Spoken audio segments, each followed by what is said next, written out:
Sim. Bom dia, gente. Eu queria orar rapidamente novamente, porque eu tô meio com sono, então eu preciso de Deus aqui pra me ajudar a me concentrar pra conseguir fazer isso aqui hoje, porque quando eu vou preparar os estudos, eu fico muito pilhada no negócio, aí eu fico com muitas ideias na cabeça e não durmo direito. Então vamos orar novamente. Senhor, eu te agradeço por essa manhã. Eu te agradeço porque estamos aqui mais de um ano depois de começar a estudar a Bíblia livro a livro. Te agradeço por tudo que a gente aprendeu nesse período, Senhor. Tantas coisas ricas que a gente descobriu, tanta coisa que eu sequer imaginava, que mostra a integridade da sua palavra, Senhor. A integralidade dela, Pai, como tudo se amarra perfeitamente. Te agradeço porque desde Gênesis, passando por todos os outros livros, até chegar aqui nessa carta a Tiatira, o Senhor sempre tem algo a nos ensinar, sempre tem algo a nos revelar, sempre tem algo a trazer para o nosso coração, para que a gente aplique de forma prática, Senhor, no nosso dia a dia com Cristo. Te agradeço pela oportunidade de estarmos aqui hoje, Pai. Te peço que fale aos nossos corações, que as suas palavras elas cheguem até nós e que a gente possa viver na prática, Senhor. Tudo aquilo que a gente aprende aqui, tudo que a gente aprendeu ao longo desse último ano e meio, mais de um ano. E que seja assim, Senhor, sempre, até a sua volta. Em nome de Jesus, amém. Gente, a gente vai estudar a carta à igreja de Tiatira hoje, sem maiores delongas, como vocês vão ver na folhinha, o gênero é carta. Já falei ali de Gálatas, de 1 e 2 Pedro, então a estrutura é a mesma de sempre. A gente tem alguém que escreve, alguém que recebe e tem a motivação, que é o conteúdo dessa carta que foi escrita, o porquê, o para que ela é escrita. Aí a gente tem um pequeno detalhe, que é o autor dessa carta. Eu coloquei aqui o versículo de abertura do livro em si, porque as cartas às igrejas elas estão dentro do livro de Apocalipse. Autor: revelação de Jesus Cristo, que Deus lhe deu para mostrar aos seus servos o que em breve há de acontecer. Ele enviou o seu anjo para torná-la conhecida ao seu servo João, que dá testemunho de tudo o que viu, isso é, a palavra de Deus e o testemunho de Jesus Cristo. Apocalipse 1, versículos 1 e 2. Ou seja, ainda que João tenha escrito e enviado a carta, foi o Senhor quem ditou o seu conteúdo. Logo, a João cabe o título de remetente, mas apenas a Deus o de autor. Então a gente poderia seccionar aqui, né? Carta é o gênero, autor, Deus, e remetente, João. E o destinatário a gente vai ver à frente. Achei legal fazer essa pontuação aqui, porque quando a gente viu as outras cartas, como Pedro, a carta ao próprio Gálatas e tal, a gente tem ali uma dinâmica diferente de como essa carta é escrita. Por exemplo, Gálatas.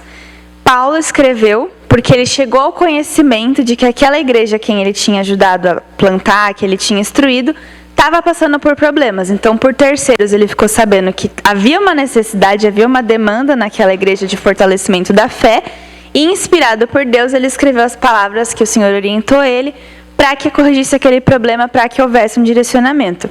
Aqui é diferente a dinâmica. Aqui ele não ficou sabendo por terceiros. Aqui ele ficou sabendo, João ficou sabendo do próprio Deus. Foi uma ordem direta, tipo assim, meu querido, toma aqui essas visões e agora você escreve essas cartas. Eu acho muito legal isso, porque mostra as diferentes formas como Deus agiu durante a revelação da palavra e as diferentes maneiras como ele também fala com a gente. Como ele é muito completo, porque as cartas que Paulo, que Pedro escreveram direcionadas a igrejas específicas daquele contexto em que eles viviam, falavam com as necessidades daquelas pessoas específicas naqueles contextos. No caso de Pedro, por exemplo, a cidade de Roma que tinha sido sitiada, incendiada, que eles estavam passando por perseguição e precisavam fortalecer a sua fé. Só que a gente lê isso hoje em dia e é plenamente aplicável na nossa vida enquanto cristãos, de forma individual e coletiva. E aí a gente chega aqui nas cartas das igrejas e parece... eu acho isso muito legal.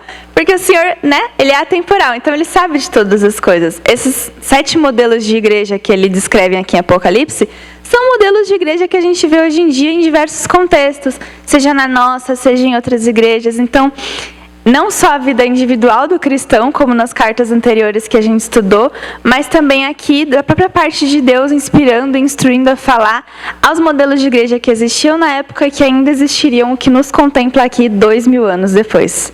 Menos, né? Porque aqui é 95 depois de Cristo. Aproximadamente 2000 anos depois.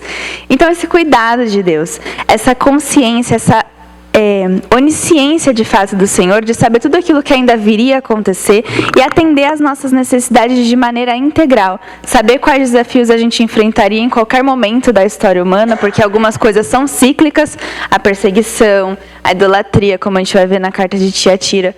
O ser humano é um bicho repetitivo. A gente tem uma memória bem pequenininha, assim. A cada 70 anos a história tende a se repetir. Então, aquilo que foi escrito em Apocalipse para essa igreja é plenamente aplicável a igrejas dos dias de hoje. Fechado parênteses. Vamos para o destinatário.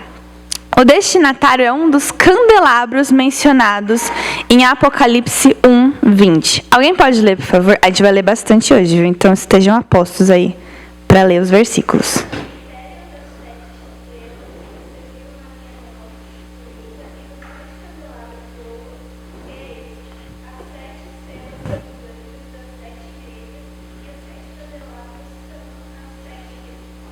Valeu. Eu gosto de epistemologia. Eu gosto de entender as palavras. E eu fiquei encucada. Por que um candelabro? De tantas figuras de linguagem que Jesus podia ter escolhido para falar das igrejas, por que raios um candelabro? Fui ao dicionário, o dicionário me disse.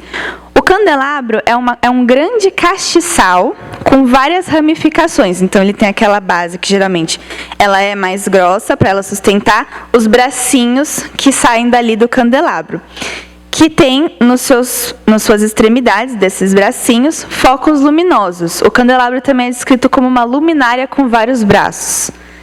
Parece que eu estou viajando muito aqui, mas nós vamos chegar a um lugar muito legal. Por quê? Eu fiquei me perguntando, por que Jesus escolheu especificamente essa figura para representar as igrejas nessa visão que ele entregou a João?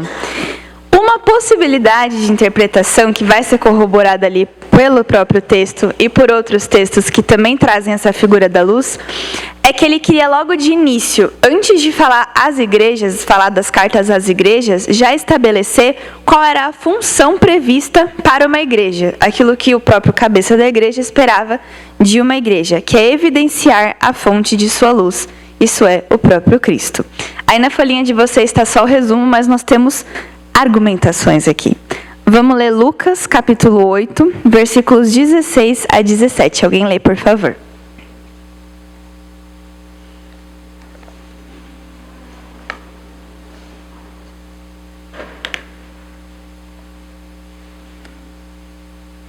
Ninguém, depois de acender uma candeia, a cobre com um vaso ou a põe debaixo de uma cama. Pelo contrário, coloca-o sobre um velador, a fim de que os que entram vejam a luz. Nada ao oculto que não haja de manifestar-se, nem escondido que não venha a ser revelado e conhecido. Perfeito, obrigada. Gente, o que é uma candeia? A gente falou do candelabro, o que é uma candeia? A candeia ela é uma unidade. Enquanto o candelabro é essa estrutura maior, mais robusta, com várias ramificações, a candeia é uma pequena peça de iluminação, abastecida com óleo ou um gás inflamável, no qual você provê uma mecha, algum material que pegue fogo, seja uma lãzinha, um tecido, coisas que eles usavam na época. Usada geralmente no alto, como fala nesse trecho de Lucas, pendurada por um prego para iluminar o ambiente inteiro. Nos versículos anteriores a esse que fala da candeia, Jesus estava falando sobre a parábola da semente nos diferentes tipos de solo. A semente que cai à beira da estrada, nos espinhos, nas pedras e em terra fértil. E aí, continuando essa linha de raciocínio, a gente entende que a candeia ela pode representar essa missão individual do cristão. Isso é, a pessoa recebe o evangelho, o retém e frutifica. Ou seja, é trazida para a luz, estava nas trevas e é trazida para a luz e passa a iluminar os outros. Agora, João, capítulo 15, de 1 a 5. Vai fazer sentido, eu prometo.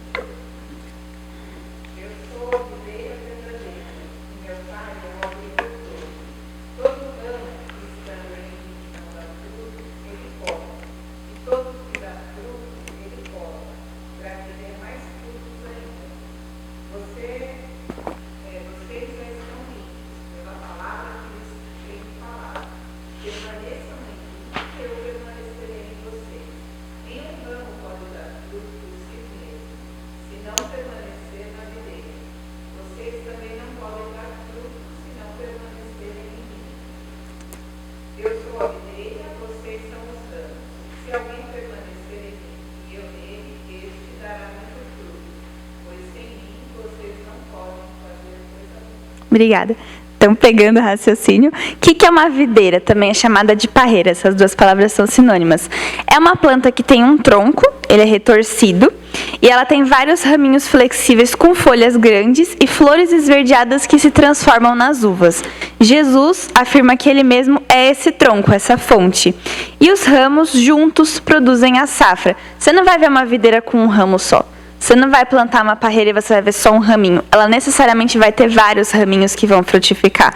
Ou seja, essa videira, enquanto que a candeia, essa unidade, essa peça individual, representa essa missão individual do cristão, a videira é essa missão coletiva. Ou seja, juntos, em conjunto com os nossos irmãos de fé, nós frutificamos, firmados nessa base que é Cristo. Agora nós vamos para o resumindo. Lembra lá de Cânticos, daquelas metáforas muito bizarras dos dentes de ovelhas, etc e tal. E vamos imaginar uma metáfora meio bizarra aqui. O candelabro é como se fosse uma união dessas duas imagens. Ela é tipo uma videira de candeias. Então o candelabro, ele é uma base que se desdobra em pequenos focos luminosos, refletindo essa luz original, sustentada por uma base, assim como a videira são os raminhos sustentados por esse tronco. Portanto, a função da igreja é essa: propagar a luz de Cristo por meio de suas atitudes. A igreja é um candelabro, ela tem uma base, ela tem uma fonte, assim como a videira. Nós somos várias candeiazinhas juntas nesse candelabro. Então, como igreja, a gente é uma conjunção de luzes. Eu espero que tenha dado para entender, porque na minha cabeça faz sentido. Eu espero que tenha ficado clara a imagem. E aí a gente vai chegar no destinatário dessa carta. A gente está falando aqui de um candelabro específico, que é a igreja de Tiatira, que vai ser referenciada ali em Apocalipse capítulo 2, versículos 18 a 19. É importante ressaltar aqui o propagar a luz de Cristo por meio de suas atitudes, porque essa é a principal mensagem à igreja de Tiatira. Mas quem era Tiatira? Contexto. A cidade de Tiatira ficava na atual Turquia, o país, e hoje se chama Aksar. Então, se você for lá hoje, você não vai achar Tiatira, porque Tiatira está soterrada, tá? Tiatira aqui, muita terra, muito sedimento causado por efeitos naturais, guerras e tal. E em cima está edificada Aksar. Tem um pequeno campo arqueológico que eles encontraram uma rua com colunas de 100 metros do que foi Tiatira. E tinha um caminho ali para entrada de uma construção monumental, como é referenciado na literatura científica. Mas você não vai ver Tiatira de fato, você vai ver Aksar. Passou por diversos processos, tanto militares, por meio de um general de Alexandre o Grande, quanto naturais, que envolveram cisões de terra e tal, que destruíram e reconstruíram essa cidade várias vezes. Por causa disso, Tiatira era conhecida na época de João como uma região fraca que foi tornada forte. Era um importante centro comercial e têxtil da Ásia Menor, cujos vendedores frequentemente promoviam festas dedicadas a divindades pagãs. Então, economicamente relevante e idólatra. Só que aí mora uma curiosidade. Em Atos, capítulo 16, de 12 a 15, uma moradora de Tiatira é mencionada, sugerindo que a igreja em Tiatira teve a influência do evangelismo realizado por Paulo em suas viagens missionárias. Alguém lê, por favor, Atos 16, 12 a 15.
Obrigada. Ou seja, nesse contexto, nessa cidade que era predominantemente idólatra, né? As fontes que eu pesquisei falam das guildas comerciantes, então eram pequenas caravanas, pequenas lojinhas que tinham ali. Esses comerciantes, eles adoravam as divindades pagãs, apesar de uma relevância econômica, também havia essa questão da idolatria na região. E nesse cenário havia uma mulher que acreditava em Deus, uma mulher temente a Deus, que durante uma das viagens missionárias de Paulo ali em Atos, acolheu esses homens na sua casa, porque ela e toda a sua família creram e se converteram e foram batizados. Então, sim, era possível, naquele contexto de idolatria, haver alguém que cria, tanto que havia uma igreja em Tiatira, não apenas Lídia. Qual é o período em que essa carta foi escrita? É o mesmo do próprio livro de Apocalipse, ali por volta de 95 depois de Cristo. João já estava bem velhinho, né? Foi um privilegiado e morreu de velho. E aí, qual que é o tema dessa carta para Tiatira? O tema é meio complexo, porque é tanta coisa que é falada, mas basicamente, devemos nos livrar dos empecilhos para a realização das obras. Tem várias coisas que poderiam ser destacadas aqui como tema, mas eu escolhi esse por causa da linha de raciocínio em relação ao candelabro. Aí o esboço, eu coloquei aqui, seguindo a estrutura salientada pelo pastor André lá em setembro, quando ele falou de Esmirna, a gente vai ter aqui alguns tópicos relacionados a como essa carta ela é construída. Primeiramente, a saudação. Ao anjo da igreja em Tiatira, escreva. Está em Apocalipse 2, 18a. Então, ele sempre começa essas cartas saudando o anjo que representa aquela igreja, que são as 7 estrelas que estavam ali na visão de Apocalipse 2, 20. E aí, depois disso, ele vai fazer a descrição. A descrição de quem? De Jesus. Todas essas cartas, elas começam com Oi, anjo, e em seguida falam alguma coisa a respeito de Jesus. Aqui ele fala, essas são as palavras do Filho de Deus, ressaltando mais uma vez quem é o verdadeiro autor dessa carta. Cujos olhos são como chama de fogo e os pés como bronze reluzente. Isso está em Apocalipse 2, 18b. Eu vou destacar aqui o fogo e o bronze reluzente. Eu amo metáforas, eu amo que a Bíblia é cheia delas. Dá para você ir longe, assim, estudando elas. Gente, o que o fogo faz? Ele queima, derrete, transforma, ilumina, lapida e purifica. Todas essas são propriedades que o fogo possui.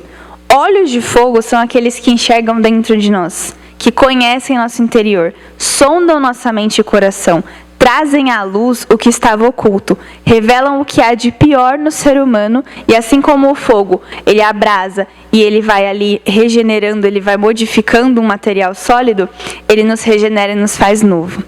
Em conjunto com isso, bronze reluzente. Achei interessante o uso da palavra reluzente para entender o porquê dela estar aqui. O bronze reluzente, geralmente, ele não está falando só sobre um bronze, tipo, mais assemelhado ao cobre, é mais para um latão. É um metal precioso que foi polido sobre uma temperatura tão alta que ficou incandescente, ele brilha. Tão brilhante que é quase insuportável para os olhos humanos. Em outras metáforas bíblicas, o bronze reluzente é utilizado para representar poder, grandeza, autoridade, firmeza, juízo e misericórdia. Ou seja, esse Jesus, resumindo, o Jesus que escreve a essas igrejas, o Jesus que espera que a igreja seja um candelabro, uma base que ele é, para que emane a sua luz, é o mesmo Jesus de quem nós não podemos esconder quem nós realmente somos. Porque com os seus olhos ele nos enxerga. Ele enxerga nosso íntimo, ele conhece nosso coração, conhece as nossas intenções. E com seus pés de bronze ele tem autoridade sobre as nossas vidas. E aí acontece uma coisa. Ele não conhece apenas nós. Ele conhecia Tiatira.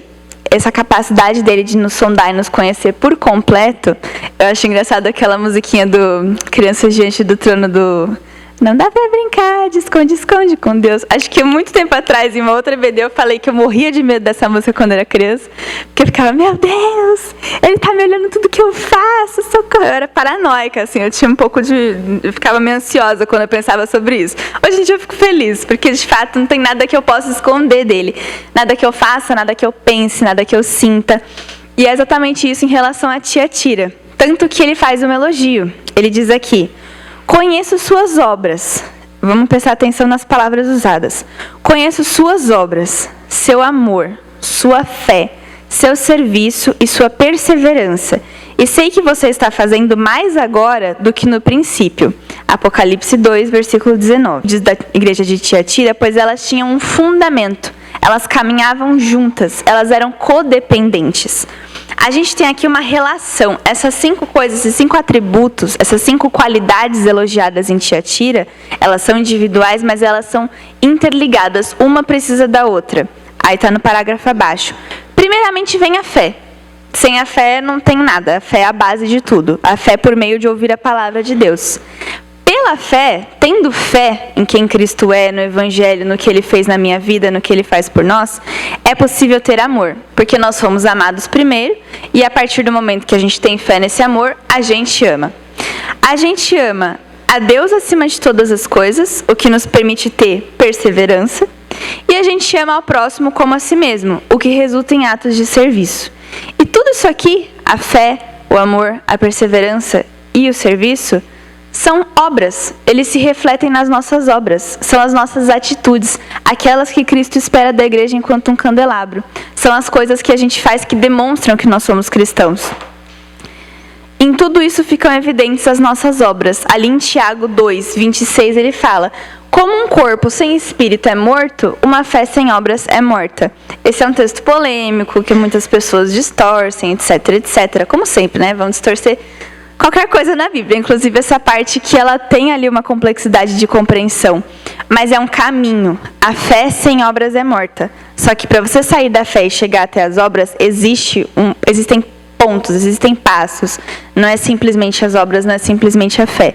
É a fé que gera o amor, que gera a perseverança, que gera o serviço e que resulta nas obras. É uma cadeia de coisas, uma rede interligada, necessários todos eles para que tudo isso tenha validade, para que tudo isso tenha base. Porque eu só sair fazendo as obras é vazio se não tiver esse fundamento em todas as outras coisas que são importantes e que foram destacadas em Tiatira. E a igreja de Tiatira estava evoluindo em todos esses pontos, por isso estava fazendo mais do que no princípio, do que quando começou essa igreja. Para a gente crescer nas obras, é necessário crescer na fé, é necessário crescer no amor. Para crescer no amor, é necessário crescer na perseverança, no serviço. Essas 5 coisas têm que andar juntas. Uma igreja que faz muitas obras, mas que não tem a base na fé, que não tem a fé que vem pelo ouvir, que não tem um estudo forte da palavra, vai desequilibrar. Esses 5 pontos são necessários, esses 5 pilares são necessários. Uma igreja que é super acolhedora, amor, amor, amor, amor, só que não demonstra esse amor nos atos de serviço, também vai ter uma fraqueza, porque é uma mesinha, bem estranha, mas é uma mesinha com 5 pezinhos. E eles 5 são necessários para sustentar essas obras, para sustentar esse testemunho, essa luz, esse candelabro. É o candelabro de assim, né? Não de assim. E aí, o que acontece? Há uma repreensão à igreja de Tiatira. Porque, embora eles estivessem evoluindo em todos esses 5 pontos, o que é muito bom, eles tinham um probleminha, bem basiquinho assim, bem levinho. Olha que bonitinhas as palavras usadas. Você tolera Jezabel, aquela mulher que se diz profetiza. Com seus ensinos, ela induz os meus servos à imoralidade sexual e a comerem alimentos sacrificados aos ídolos. Eu dei tempo para que se arrependesse de sua imoralidade sexual, mas ela não quer se arrepender. Apocalipse capítulo 2, versículo 21. Quem seria esta Jezabel? Seria uma indivídua, uma pessoa ali, uma mulher específica? Jezabel foi a rainha perversa de Israel, que aprontou horrores ali, meu Deus, que desgraça de pessoa. Era a esposa do rei Acabe e é uma figura comumente usada ao longo da Bíblia para se referir a poderes, pessoas ou grupos que induzem ao erro, que fazem a vontade de Satanás e que estão contra a vontade de Deus. Geralmente associada à idolatria, porque Jezabel era uma idólatra, né? Ela era sacerdotisa das divindades pagãs e induziu o povo de Israel a cometer esse mesmo pecado. Ou seja, dentro da igreja de Tiatira, ainda havia quem participasse das festas idólatras promovidas pelos comerciantes da cidade aos deuses pagãos. As qualidades de Tiatira não podiam conviver com a idolatria. Por que eu faço essa associação? Porque dentro do contexto que eu falei, dos comerciantes na cidade, da idolatria, essas festas, está aqui no próximo tópico, né? Essas festas aos deuses pagãos, Baco, Dionísio, Afrodite, etc., que são os deuses greco-romanos, invariavelmente envolviam alimentos, uma grande quantidade de alimentos que eram consagradas a essas divindades pagãs, e práticas sexuais desenfreadas muito loucas. Então, quando ele se refere aqui a Jezabel, que induziu, por meio dos seus ensinos, a imoralidade a esses alimentos, quer dizer que ainda havia pessoas crentes que estavam com a fé, com o amor, com a perseverança, com o serviço e com as obras, mas ainda havia aqueles que, apesar de tudo isso, ainda participavam dos cultos pagãos, ainda participavam dessas festas e se rendiam à idolatria. E aqui entra Tiago 3, 9 a 12, em que ele vai falar da língua, né? Que você, a mesma língua que glorifica a Deus, não pode amaldiçoar o seu irmão, e ele vai fazer essas comparações. De uma fonte de água não pode ser água doce e água salgada. De uma videira não vai brotar uva e vai brotar figo. As coisas não podem coexistir. As obras que eles estavam realizando ali, as atitudes de Tiatira que evidenciavam a Cristo, estavam sendo manchadas pela idolatria. Não dá liga. É que nem água e óleo. Não tem como misturar as duas coisas. Não dá para você dizer que, nossa, eu faço muito, eu evidencio, eu sou um testemunho do caráter de Cristo e ao mesmo tempo tem atitudes que Cristo jamais teria. Tiatira estava fazendo exatamente isso. Eles tinham esse bom testemunho, eles estavam firmes nesses 5 pilares, mas também toleravam. Eu acho interessante a palavra aqui, tolerar. Eram displicentes em relação a isso. Não repreendiam, não corrigiam, não se arrependiam. Viviam normalmente como se aquilo fosse um mero detalhe. Não é. Com Deus as coisas não funcionam assim. Não se pode agradar e servir a 2 senhores. Não se pode brotar água potável e água poluída de uma mesma fonte. Não dá para coexistir o serviço a Deus e a fé em Deus com a idolatria. Que idolatria é essa? Deixa eu beber uma água. A idolatria aqui referenciada aqui são as práticas sexuais dos alimentos consagrados, que eram característicos das festas pagãs. Porém, tudo aquilo que toma o lugar de Deus nas nossas vidas é uma forma de idolatria. Já ouvimos isso milhares de vezes, mas é sempre bom reforçar e falar na frente do espelho para eu nunca esquecer. Tudo aquilo que de alguma forma substitui o lugar de Deus na minha vida, que lugar é esse? Amar acima de todas as coisas. É tão simples, está lá o mandamento, amar ao Senhor acima de todas as coisas, com toda a sua alma, toda a sua força, todo o seu entendimento e ao próximo como Ele nos amou. Tudo aquilo que eu amo, com todas as minhas forças, toda a minha alma, todo o meu entendimento, acima de Deus, adivinha, é idolatria. Se meu casamento ocupa esse lugar, se eu foco no meu casamento com toda a minha alma, meu entendimento e minha força, meu casamento hipotético, né, para quem é casado, isso se torna um ídolo. Se os filhos ocupam esse espaço, se o trabalho, a autoestima, né, porque a autoestima é saudável, é necessário ter autoestima, mas se torna vaidade, se essa preocupação com a minha aparência ou com a minha forma, etc., toma esse lugar e vira o meu foco, o meu pensamento 24 horas por dia, se torna um ídolo. Lazer, amizades e até mesmo as obras. Tenho 24 aninhos, sou uma jovenzinha, tenho muita coisa para viver ainda, graças a Deus. Mas eu já vi cada coisa, meus amigos, meus irmãos. Eu já estive em várias igrejas, desde pequenininha meus pais estavam ali acompanhando, né, as posições os líderes e tal nas igrejas. Então eu ficava sabendo de muita coisa quando era criança e eu ficava, rapaz, as pessoas são meio perturbadinhas. Porque as obras também podem se tornar um ídolo. É aquilo, o amor, é muito louco isso, porque amar é uma coisa boa. Ok? Amar é uma coisa boa. Só que o amor tem que ser a Deus acima de todas as coisas. Acima de mim, acima do outro, acima das obras, acima das minhas paixões, acima das minhas vontades. Só que quando esse amor pelas coisas de Deus ocupa o lugar do amor ao próprio Deus, as próprias obras se tornam uma idolatria. Vamos dar um exemplo hipotético. Eu sou promotora de missões. Já vi muita coisa nas igrejas que eu passei. Sou promotora de missões e eu amo a obra de missões. Só que eu amo tanto que só eu quero fazer aquilo. Eu sou a promotora de missões. Então eu só vou no culto de missões, só eu vou falar no culto de missões, só eu vou levar a bandeirinha do Brasil lá na frente, só eu posso fazer um momento missionário. Isso se torna um ídolo, percebe? Porque desvirtua o lugar que é do próprio Deus. Porque é uma coisa boa. É legal ser promotor de missões. Sejam também, tô com minha pulseirinha de missões nacionais. Comprei ontem num evento da UFBB. A gente tem que fazer a obra, a gente tem que amar a obra. Só que isso nunca pode ocupar o lugar de Deus, porque senão se torna vazio. Novamente, é uma cadeia de coisas. Tudo tem que partir na fé, no amor, na perseverança e no serviço. Tudo isso tem que estar enraizado na base do candelabro que é Cristo. Senão se torna um ídolo.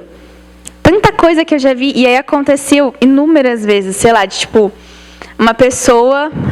as igrejas geralmente são formadas por grandes famílias, né?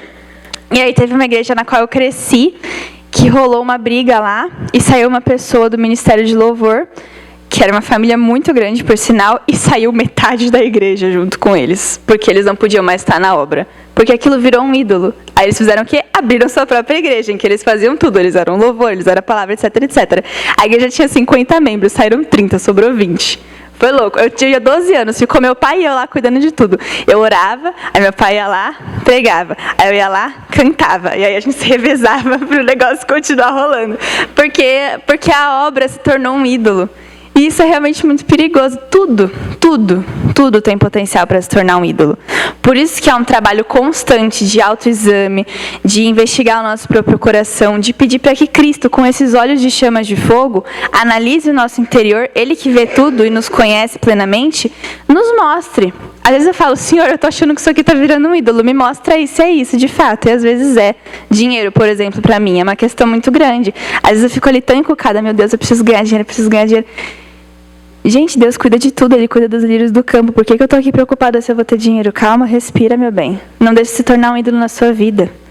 Então a idolatria, que é uma repreensão para a igreja de Tiatira, ela é uma repreensão para nós também. Para todos os cristãos. Porque a gente pode estar muito bem nas obras.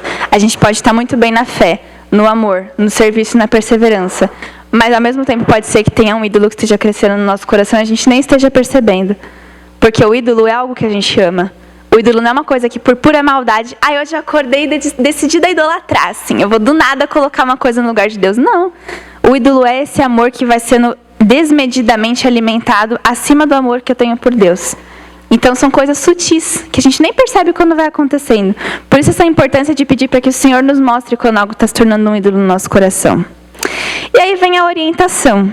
Por isso, eu vou fazê-la adoecer e trarei grande sofrimento aos que cometem adultério com ela. Ela, no caso, Jezabel. A não ser que se arrependam das obras que ela pratica, ou seja, das coisas às quais ela induz, que é a idolatria. Matarei os filhos dessa mulher. Então todas as igrejas saberão que eu sou aquele que sonda mentes e corações, e retribuirei a cada um de vocês de acordo com as suas obras. Apocalipse 2, de 22 a 23. Temos várias ilustrações aqui, vamos com calma. Adultério, aquele que comete adultério com ela. Simplesmente o texto compreende a idolatria como uma forma de traição a Deus.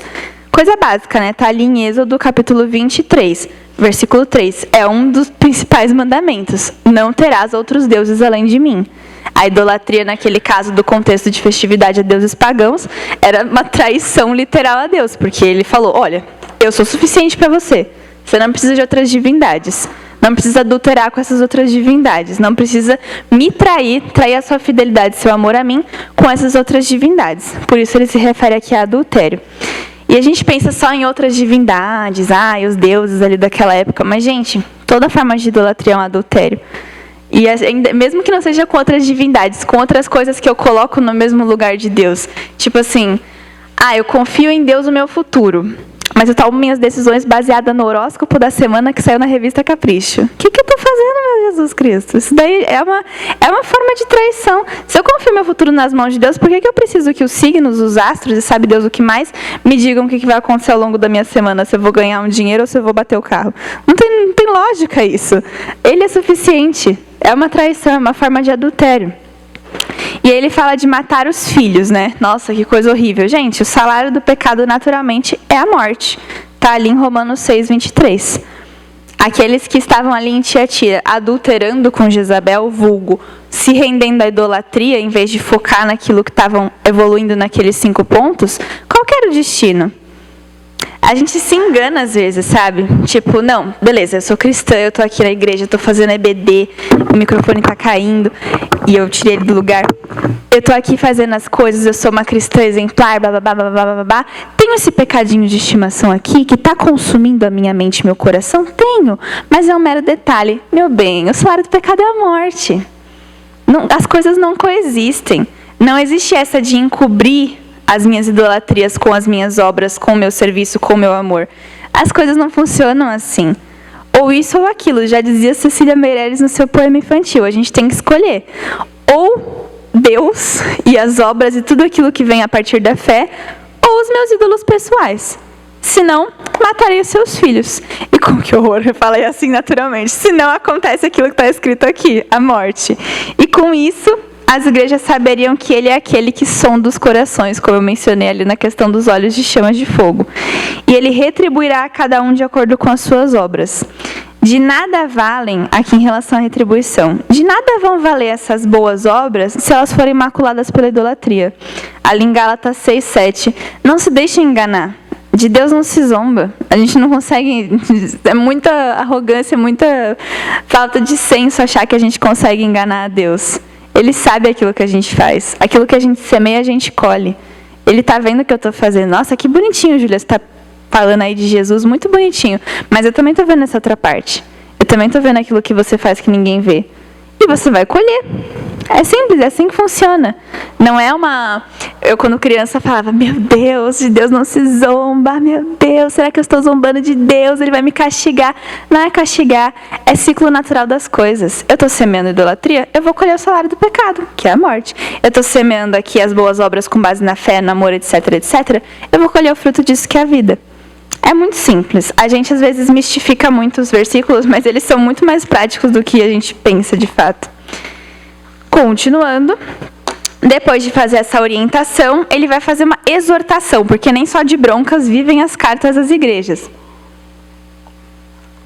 Nem todo mundo em Tiatira estava nessa toada de seguir Jezabel e seus ensinos, tanto que ele fala: aos demais que estão em Tiatira, a vocês que não seguem a doutrina dela, Jezabel, e não aprenderam, como eles dizem, os profundos segredos de Satanás, eu digo, não colocarei outra carga sobre vocês.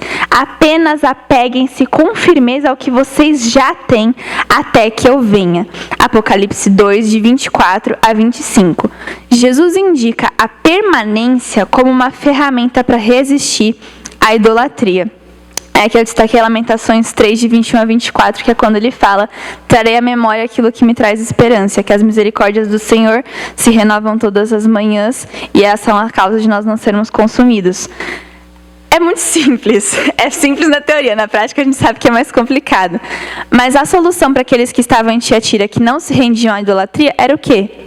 Continuar fazendo exatamente o que eles estavam fazendo. Continuar focando naqueles 5 pilares que eles estavam desenvolvendo. Gente, isso é um fato muito grande, falo de testemunho próprio. Quando você está focado em fazer a vontade de Deus, você não tem tempo para pecar. Se eu estou focada em desenvolver a minha fé, a partir da leitura da palavra, se eu estou focada em desenvolver o meu amor a Deus e ao próximo, em servir os outros, em perseverar, em realizar as obras, eu não vou ter tempo para me preocupar com o pecado. Agora, se eu estiver focada em não pecar, olha, meu Deus, esse pecado aqui, não posso cometer, viu? Não posso cometer esse pecado. O que vai acontecer se eu estou olhando para o pecado, para a idolatria, em vez de olhar para aquilo que eu já tenho, que é Deus? Eu vou pecar, é assim que a gente funciona. A gente faz aquilo onde está o nosso foco, onde está o nosso coração, onde está o nosso tesouro. Se meu coração está no não pecar, se meu coração está focado ali no pecado, em evitá-lo, gente, eu estou olhando para Ele, é para Ele que eu vou, é meu alvo. Mas se meu coração, se meu foco, meu tesouro está em Cristo, Ele é meu alvo, é para Ele que eu vou. É nele que eu vou permanecer. E é permanecendo nele que eu não vou ceder à idolatria e aos ensinos de Jezabel, como ele diz nessa carta. Permanecer. Foca nisso que a gente já tem. Foca em aprender mais. Foca em estudar mais a palavra. Ai, porque eu estou pecando em tal coisa. Beleza, se arrepende, como ele falou ali na orientação. Se arrepende, abandona e foca no que você já tem.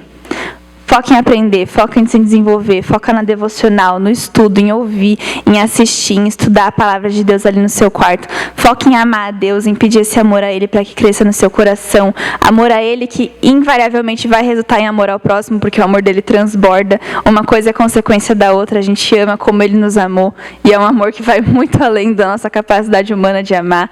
Foca na gente perseverar, naquilo que traz esperança. Foca no servir o próximo, que, gente, quanto mais você está ocupado em servir o outro, menos você está ocupado em pecar. Quanto mais focado eu estou em cuidar do outro, menos tempo eu tenho para focar na minha própria vaidade, na minha idolatria. Nisso tudo vai se manifestar as obras. E não vai haver idolatria. Por fim, nem tão fim, ainda tem um ponto depois, promessa. Para aquele que vencer e fizer a minha vontade até o fim, darei autoridade sobre as nações. Aí aqui eu fiz uma caixa, porque ele vai citar o Salmo 2, no qual é destacada a soberania de Cristo instituída pelo Pai. Ali em Salmos tem esse trecho que fala sobre o Filho, sobre Jesus. E aí ele continua: eu lhe darei a mesma autoridade que recebi do Pai, e também lhe darei a estrela da manhã. Apocalipse 2, 26. Tem várias citações da estrela da manhã, em vários aspectos e contextos diferentes, e no estudo que eu estava vendo a respeito dessa passagem específica, ele é a própria estrela. Ele promete a si mesmo para nós esse futuro glorioso ao seu lado. Quer recompensa melhor do que essa? Aquele que resistir, aquele que for até o fim, até o dia que ele voltar, vai ter ele mesmo. Gente, que privilégio, sabe? Eu gosto de viver no momento que eu vivo com tecnologia, conforto, regalias, mas eu invejo tanto quando eu penso naqueles que andaram do lado de Jesus. Só que eu não preciso invejar, porque se eu resistir até o final, sem me ceder à idolatria, eu vou ter ele. Eu vou ter essa eternidade ao lado dele, esse futuro glorioso ao lado dele. Ele é a própria recompensa, e não tem recompensa maior do que essa. E a despedida. Todas as cartas terminam desse jeito, né? Quando eu era pequena, eu achava muito uou, que misterioso o que está sendo dito aqui. Aquele que tem ouvidos, ouça que o Espírito diz às igrejas. É tão simples. Atos 2, 29. Jesus não estava falando somente para aquelas 7 igrejas, mas para todos aqueles, com ajuda e discernimento por parte do Espírito Santo, conheceriam a palavra no futuro, ou futuro próximo, naquele momento, ou distante, que somos nós aqui. João 20, 29. Eu não lembro o que está. Eu lembrei todas as referências, menos essa. Então, se alguém puder ler essa parte para eu lembrar o porquê de eu colocar ela aqui, eu agradeço.